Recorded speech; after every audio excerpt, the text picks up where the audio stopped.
নিৰ্বাচনী প্ৰচাৰৰ কাৰণে আহিছিলোঁ। আহি পেলাই ৰাইজৰ যি উৎসাহ উদ্দীপনা দেখিলোঁ, ৰাইজৰ যি সঁহাৰি দেখিলোঁ, ৰাইজে যেনেকৈ আহি আজি আমাৰ সভাত সহযোগ কৰিলে তাৰ বাবে ৰাইজক ধন্যবাদ জনোৱাৰ লগতে এই ৰাইজৰ উপস্থিতিৰ পৰা আমি ধৰিব পাৰিছোঁ যে এইবাৰ বৰভেটি পঞ্চায়ত আমাৰ ভাৰতীয় জনতা পাৰ্টি আৰু মিত্ৰজোঁটৰ প্ৰাৰ্থীসকলে পৰা বিজয়ী হ'ব।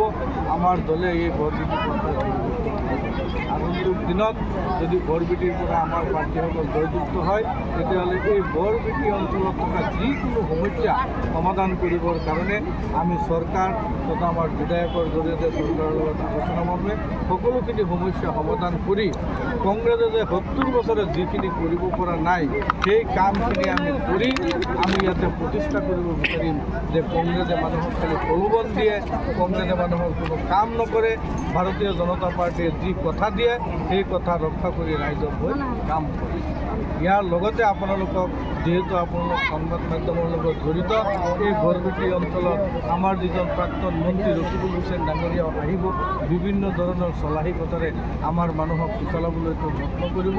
আপোনালোকক মই এটাই অনুৰোধ জনাম, তেখেত যদি এই অঞ্চলত আহি নিৰ্বাচনী প্ৰচাৰ চলায়, যদি সংবাদ মাধ্যমৰ মুখামুখি হয় তেতিয়া এটা প্ৰশ্ন আপোনালোকে কৰিব।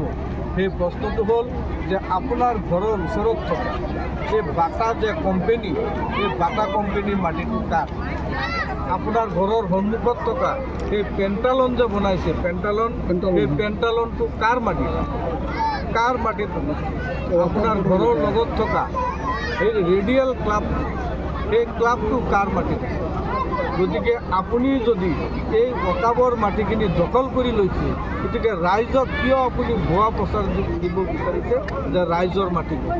আচলতে কোনো ৰাইজৰ মাটি অকাবে লৈ নাযায়, অকাব লৈ যাব এই ৰকিবুল হুছেইনৰ নিচিনা যিবিলাক নেতাই যিখিনি অকাবৰ মাটি দখল কৰি লৈছে সেই মাটিখিনি নি অকাব বোৰ্ডত সমজাই দিব। তাৰ পৰা যি লাভালাভ হ'ব অসমৰ এই মুছলমান সমাজে ইয়াৰ ফল পাব। গতিকে আপোনালোকক মই অনুৰোধ জনাইছোঁ আৰু ৰকিবুল হুছেইন ডাঙৰীয়াক প্ৰত্যাহ্বান জনাইছোঁ যে এই বাটাৰ মাটি আৰু পেণ্টালনৰ মাটি কাৰ, সেই কথাটো স্থিতি। যিকোনো খবৰৰ বাবে যোগাযোগ কৰক 7099017330 লগতে 7099017110 নম্বৰত।